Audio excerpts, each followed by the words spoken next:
누군가가 나에게 죄를 지었을 때, 뭐 고의든 아니면 실수든 잘못을 범했을 때, 또 말이나 행동으로 나에게 또한 어떠한 상처를 가했을 때 여러분들은 어떻게 반응을 합니까? 어떤 사람은 분노한 사람도 있고요. 어떤 사람은 꾹 참았다가 나중에 폭발한 사람도 있고, 어떤 사람은 또 용서하는 사람도 있지 않겠습니까? 사실 우리 자신에게 고통을 준 사람에게 사람을 용서한다는 게 쉽진 않아요. 참 남을 용서한다는 게 참 힘듭니다. 특히 마음의 상처를 주는 어떤 말이라든가 행동을 했을 때 정말 우리는 힘들어요. 하지만 우리가 이제 믿는 크리스찬입니다. 믿는 사람들이에요. 그래서 마음으로는 용서해야지 생각을 합니다. 내 마음과 막 싸워요. 하지만 우리는 자꾸 칩니다. 하지만 우리가 용서하지 않았을 때 우리의 마음은 불편해요. 마음의 기쁨 사라지고, 그리고 힘든 시기를 보내게 됩니다. 오늘 본문에 보니까요, 이 베드로도 그런 경험을 하지 않았나 이런 생각이 듭니다. 예수님께 묻지 않습니까? 21절 보니까 이렇게 얘기합니다. 주님, 내 형제가 나에게 자꾸 죄를 지으면, 아마도 베드로에게도 이런 모습이 있지 않았겠습니까? 예. 내가 몇 번이나 용서하여 주어야 합니까? 7번까지 하여야 합니까? 그 당시 유대인들의 랍비는요, 랍비는 이렇게 가르쳤습니다. 형제가 죄를 범하고 잘못을 범하고 했을 때 용서는 3번까지만 하면 된다. 3번까지. 이게 그 당시 랍비의 가르침이었습니다.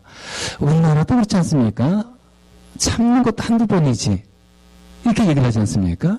그러니까 우리나라 사람들도 용서하는 것도, 참고 용서하는 것도 1번, 2번, 3번까지는 어려운 거예요. 근데 베드로는 몇 번까지 말을 하고 있습니까? 7번까지 하여야 합니까? 이렇게 얘기를 합니다. 근데 자기는 넓은 마음을 가지고 이렇게 나는 3번이 아니라 7번까지 용서해야 되는 거 아니냐, 이렇게 물어보는 거예요. 하지만 우리 예수님께서는 어떻게 말씀하셨습니까? 아니다. 그게 아니고 70번씩 7번 용서해야 된다. 그러니까 70번 곱하기 7번 하면은 몇 번 되는 겁니까? 490번. 그러니까 이게 숫자가 490번인지 사실 우리에게 예수님께서 하시는 말씀이 어떤 겁니까? 용서의 횟수를 철폐하라는 거예요. 한없이 용서해 주라는 거예요. 숫자가 중요하다는 게 아닌 겁니다. 끝까지 용서해 주라는 거예요. 이것이 바로 이제 오늘 우리 크리스찬들이 용서해야 할 그런 실천해야 할 그런 이 자세인 거죠.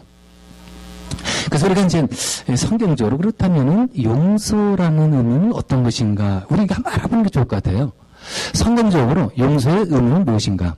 그 용서는 이거예요. 성경적으로 용서는 잊어버리는 것. 깨끗이 잊어버리는 거예요. 예, 그래서 이겁니다. 하나님께서 우리의 죄를 용서하지 않았습니까?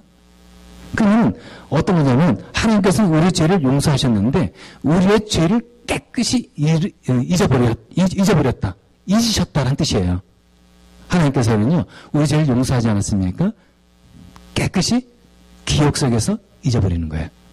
망각하는 거예요. 이사야 43장에 보면은요, 이 좋은 예가 나옵니다. 성경 말씀 읽어볼게요.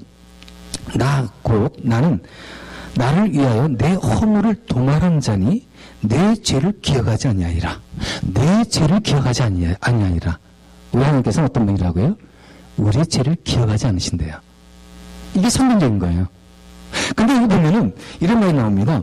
내 허물을 도말한 자니, 허물. 사실 죄와 같은 비슷한 의미가 있잖아요, 허물이. 근데 도말한다라는 한자를 쓰셨어요. 한자입니다. 이게 어떤 거냐면 진흙도 바를 말입니다. 바를 말. 이게 어떤 거냐면 진흙을 바르다는 의미예요. 도말이. 예를 들어서 이겁니다. 옛날에 이제 그 벽돌을 쌓고 이제 집을 만들지 않습니까? 그러면 이제 벽돌에다가 진흙을 바르고 그 위에다가 또 벽돌 쌓고 진흙을 쌓고 벽돌 쌓고 쭉 해가지고 이제 이 벽을 이제 만듭니다. 그러면 겉을 딱 보면은요, 되게 거칠어요. 울퉁불퉁하고 보기도 안 좋습니다.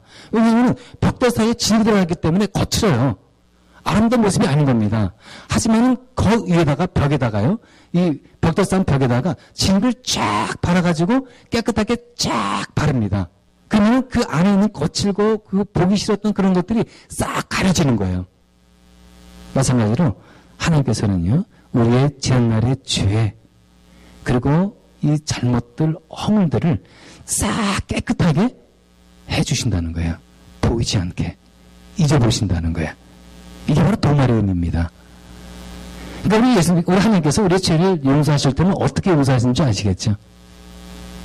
우리 허물을 다 용서하시고 그리고 깨끗게 하신다는 거예요. 이런 생각을 해봤습니다.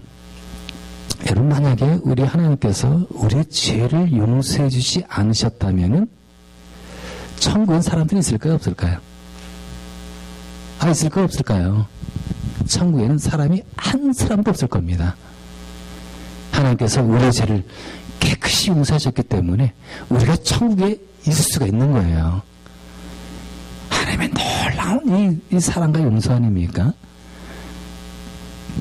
근데 우리는 이제 하나님께서 우리 죄를 깨끗이 용서하시고, 즉 우리 죄를 다 기억하지 않으시는 분이신데, 이게 사실 성경적인 용서의 의미잖아요. 근데 우리는 믿는다고 하면서도 그렇지 못하다는 거예요. 나에게 실수하고 잘못을 하고 고통을 주고 했으면은 잊지는 못하는 거예요. 근데 사실 진정한 의미에서 이건 용서는 아니죠. 우리가 이제 잊으려고 아무리 애쓴다 할지라도 잊지 못하고 마음에 품고 있으면은 이거는 진정한 용서는 아닌 거예요. 어떤 부부가 있었습니다. 근데 부부가 이제 살아가는데 사이가 안 좋은 거예요. 이 부부가요. 그래갖고 서로 이제 좋은 그 관계가 아니기 때문에 이제 좀 부부가 불편한 관계에 있었는데, 근데 남편이 항상 이 아내한테 구박을 합니다. 책망을 합니다. 그리고 안 좋은 소리도 하고. 근데 여자 쪽에서는 그 남편의 말을 듣고 꾹 참는 거예요. 거기서 뭐 대들거나 그리고 뭐 항변한다거나 이러지 않고 계속 묵묵히 듣고 있다가, 그리고 이제 조용히 이제 그 자리 피하고. 그러니까 싸우면 안 되잖아요. 하지만 이 남편이 참 이상한 거예요. 내가 이렇게 구박을 주고 책망도 하고 그리고 지적도 하고 그리고 잔소리도 하고 이렇게 험하게 하는데 왜 아내는 가만히 듣고만 있고 아무 소리도 안 하고 있을까? 그래서 물어본 겁니다. 난 이렇게 자꾸 너를 못살게 굴고 책망도 하는데 왜 가만히 있냐고. 그랬더니 이 아내가 한 얘기가 이겁니다. 나는 이 화를 화장실에서 푼다고. 그 남편도 좀 이상한 거예요. 내가 자기 화를 화장실에서 풀다니? 그러면은 화장실에 가가지고 어떻게 이런 이 문제를 푸냐고. 그랬더니 이 아내가 한 얘기 이거예요. 나는 화낼 때마다 당신의 칫솔을 가지고 변기를 닦는다고. 여러분, 이거는 농담, 이건 유머예요. 여러분 절대로 하는데 자꾸 그렇게 하면 안 돼요. 절대로 그렇게 하지 마세요. 따라하면 안 됩니다. 근데 우리가 여기서 이제 우리가 생각할 수 있는 게 그거예요. 우리가 이제 용서하지 못하고 그리고 마음으로 기억하고 있는 우리의 그 모습을 보여주고 있지 않습니까? 나에게 고통을 준 사람을 어떻게든지 고통 주려고 애쓰고자 하는 우리 인간의 심리를 볼 수가 있는 거예요. 사실 성경적인 용서의 의미가 뭡니까? 잊어버리는 거잖아요. 깨끗하게. 근데 우리가 이제 잊지 못하고 용서하지 못하는 우리의 이 마음을 어딘지 알 수 있지 않습니까? 근데 용서하는 비밀이 있어요. 용서의 열쇠. 여러분 궁금하지 않습니까? 어떻게 우리는 용서할 수 있을까? 어떻게 우리는 하나님처럼 깨끗하게 용서할 수 있을까? 그 용서의 열쇠가 있는데 다른 게 아닙니다. 하나님께서 나의 죄를 용서하신 것처럼 그리고 그 은혜를 깊이 생각하면 용서된다는 거예요. 에베소 4장에 보면은요, 이런 말씀 나옵니다. 서로 용서하기를 하나님이 그리스도 안에서 너를 용서하심과 같이 하라. 서로 용서를 하는데요, 하나님이 그리스도 안에서 너를 용서하심과 같이 하래요. 여러분, 우리는 분명히 엄청난 죄인이었습니다. 인정하십니까? 여러분들은 예수 믿기 이전에 여러분들은 예수 그리스도를 믿지 않으면 않게 된다면은 여러분들이 그 지은 죄로 지옥에 갔어야 되는 거예요.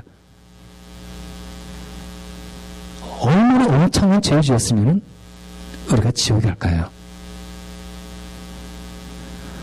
여러분, 이 죄의 심각성을 여러분 분명히 깨닫고, 근데 이런 엄청난 죄를 우리 하나님께서 예수님을 믿음으로만 너의 이 죄를 깨끗이 용서해 주셨다. 이게 느껴지고요. 이게 깨달아지고 한다면은 여러분들은 어떻게 된다고요? 내 마음속에서 넘치는 감사가 나와요. 하나님, 이런 죄인을 어떻게 용서하셨습니까? 하나님 정말 감사합니다. 사실 여러분들이 하나님부터 죄를 용서받기 위해서 한 게 뭐가 있어요? 저와 여러분들이 죄 용서받기 위해서 한 게 뭐가 있나요?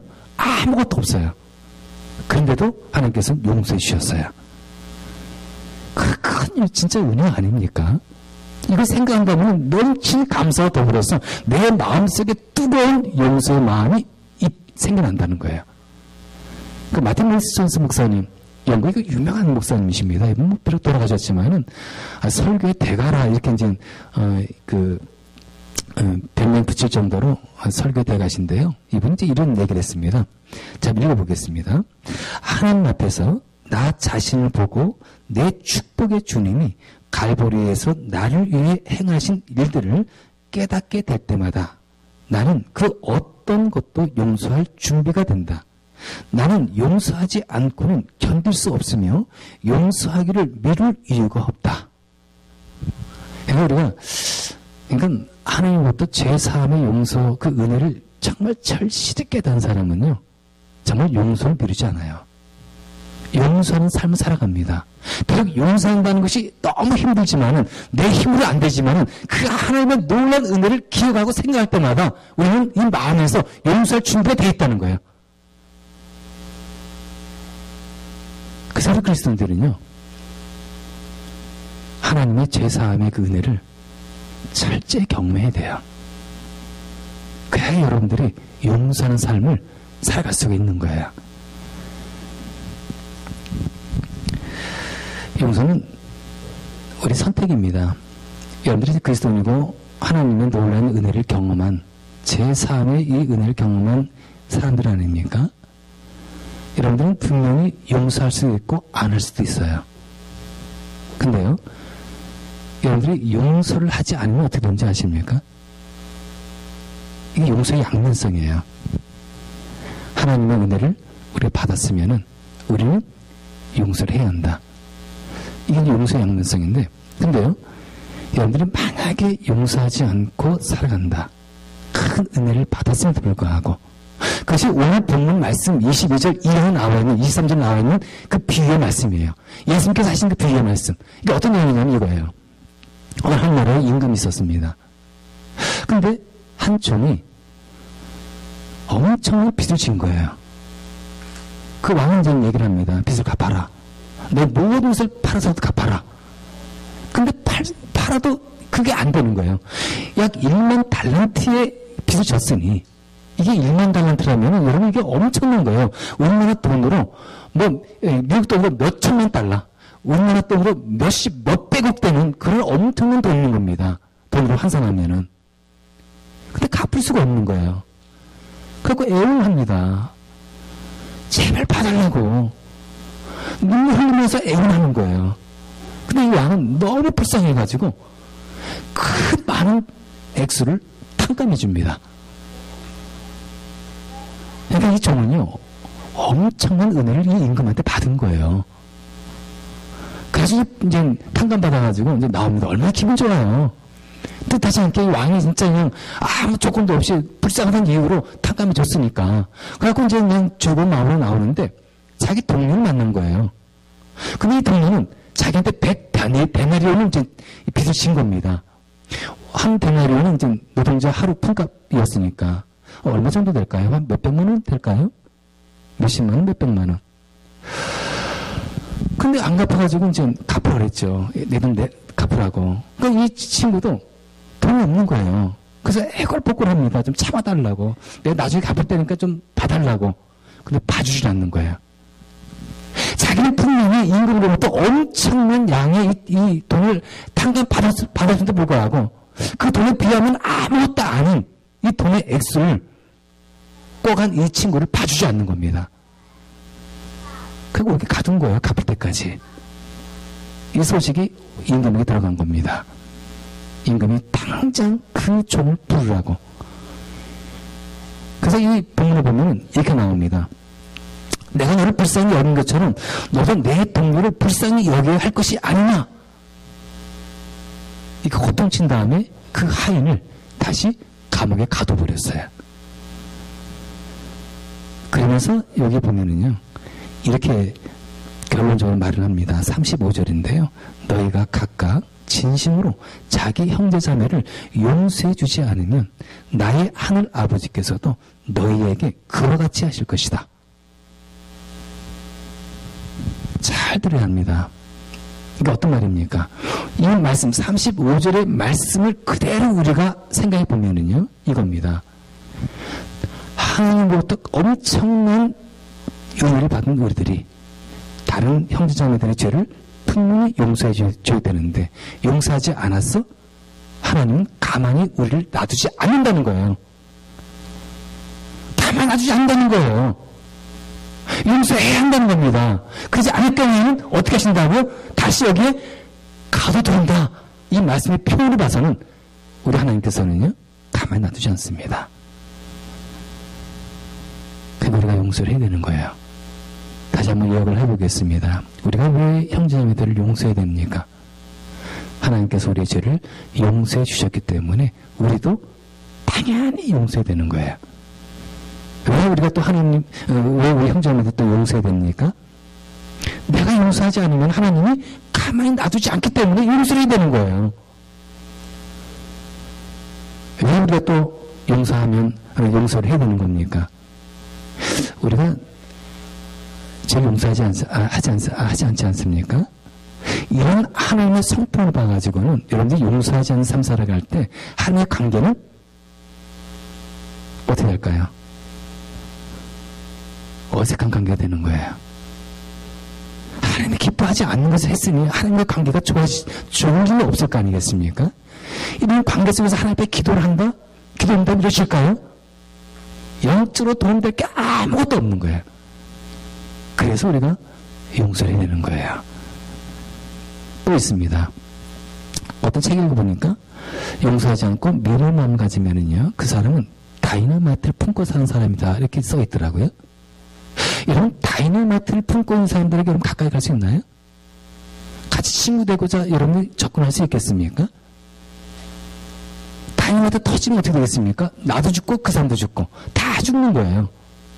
용서하지 않는 사람은요, 자기도 죽고 남도 죽이고, 그러나 용서하면 나도 살고 그 사람도 살고 둘 다 사는 거예요. 그래서 우리가 어떻게 해야 된다고요? 용서하는 삶을 살아가야 된다는 거예요. 존 브로크만이라는 사람은 이제 책을 하나 썼습니다. 지난 2000년 동안의 위대한 발명이라는 책인데요. 여기 보면 이제 유명 인사가요, 110명이 나와가지고 지난 2000년 동안 사람들이 발명한 이 위대한 발명들을 쭉 얘기를 한 게 나옵니다. 거기 보면 다양하게 나와요. 약 121가지의 이 다양한 발명 쭉 나오는데, 예를 들어서 컴퓨터, 그리고 뭐 아스피린, 거울, 그 다음에 미적분, 수학체계, 그 다음에 등등등 나오면서 지우개가 나오는 거예요. 지우개. 여러분, 지우개가 왜 위대한 발명품 중 하나일까요? 여기 써 있는 사람들이 왜 이 지우개를 위대한 발명품 중에 하나로 뽑았나 이렇게 생각해 보니까 다른 게 아니더라고요. 예를 들어서 이겁니다.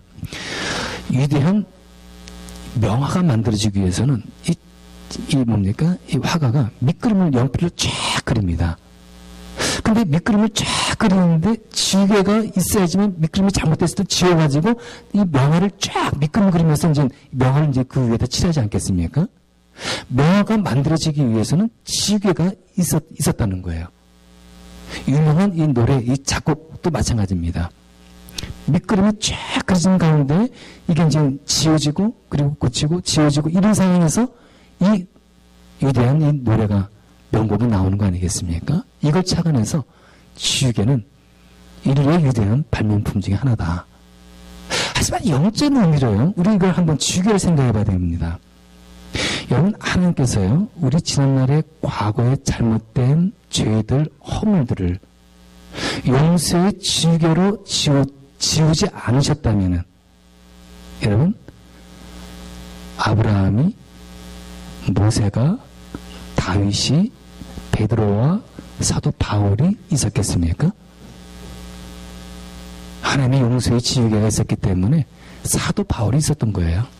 베드로가 있을 수 있는 것이고, 모세, 아브라함, 다윗, 이런 사람들이 존재할 수 있었던 거예요. 그렇습니다. 우리 믿는 자들도요, 우리 그리스도인들도 연약하기 때문에 죄를 충분히 지을 가능성을 가지고 있습니다. 실제로 죄를 짓고 있고, 여러분 어떻습니까? 여러분 예수 그리스도를 믿어가지고 우리는 죄 없이 살아가나요? 죄를 많이 짓고 살아갑니다. 그래서 무엇을 의미하는 겁니까? 우리들은 용서받아야 할 존재라는 거예요. 용서받아야 할 존재. 따라서 이런 생각을 해봤습니다. 우리가 서로 이렇게 용서하고 용납해 준다면은 우리 교회는 얼마나 아름다울까?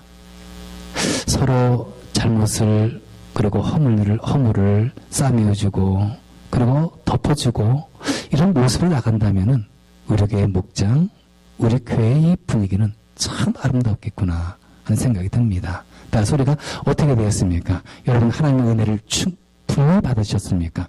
제3의 은혜를 여러분들이 충분히 분명히 깨닫고 있습니까? 그렇다면 우리들은 서로 용서해야 합니다. 기도하는 시간 갖겠습니다. 이 시간 한번 기도하는 시간 갖겠는데요. 한번 속으로 혹 내가 용서하지 못하는 사람이 있지는 않은지, 혹 내 마음속에 미움을 가지고 살아가고 있는 것은 아닌지 우리 한번 생각해 봤으면 좋겠습니다. 미움의 마음은 전혀 나에게 도움이 안 됩니다. 하나님도 싫어하는 것이고, 그리고 우리가 영적으로 성장하는데 큰 방해가 되고 있습니다. 하나님과 친밀한 관계를 유지하는데 너무나 큰 방해가 되고 있습니다. 이런 방해물들을 우리가 마음속에 품고 살아갈 분명히 이유는 없습니다. 이제 우리가 어떻게 되겠습니까? 마음속에 있는 모든 미움들, 용서하지 못하는 것들을 다 이제는 깨끗이 잊어버려야 되겠습니다. 이것이 성경적으로 우리 주님께서 원하시는 모습인 겁니다. 살아계신 우리 하나님 앞에 우리 한번 간절히 기도하셔야겠습니다. 하나님, 이제 제가 용서하겠습니다. 이 허물을 이제 덮어주겠습니다. 같이 한번 기도하겠습니다. 살아계신 아버지 하나님, 은혜와 사랑에 감사합니다. 오늘도 저희들을 부르셔서 우리 주님의 말씀 듣게 하시고, 또 아버지 하나님 용서의 말씀을 통해서 우리가 용서하지 못하고 살아왔던 부분들을 주님 용서해 주시옵소서. 깨끗이 잊어버리고 용납한다고 하지만은 아버지는 그렇지 못한 우리의 모습들을 우리 주님 앞에 고백합니다. 살아계신 아버지 하나님 용서해 주시옵소서. 하나님의 풍성한 은혜, 그리고 하나님의 죄사함의 은혜를 우리가 분명히 받았음을 불구하고 아버지 하나님, 저희들은 아버지 하나님 그런 이 아버지 용서의 삶을 살지 못했음을 우리 주님께서 아십니다. 이제는 아버지 하나님, 우리가 하나님의 은혜를 받은 자로서 이제는 아버지 하나님 용서하게 하시고 또 용납하게 하시고 허물을 덮어주는 믿음의 삶을 살아갈 수 있도록 인도하여 주시옵소서. 그래서 우리의 가정에 화목이 회복되지게 하시고, 우리의 목장이, 우리의 교회 공동체가 아름답게 정말 평화롭게 화목한 모습으로 성장해나가는 아버지 하나님 그런 교회가 되게 이끌어 주시옵소서. 그것을 간절히 원하옵고 예수님 이름으로 기도합니다. 아멘.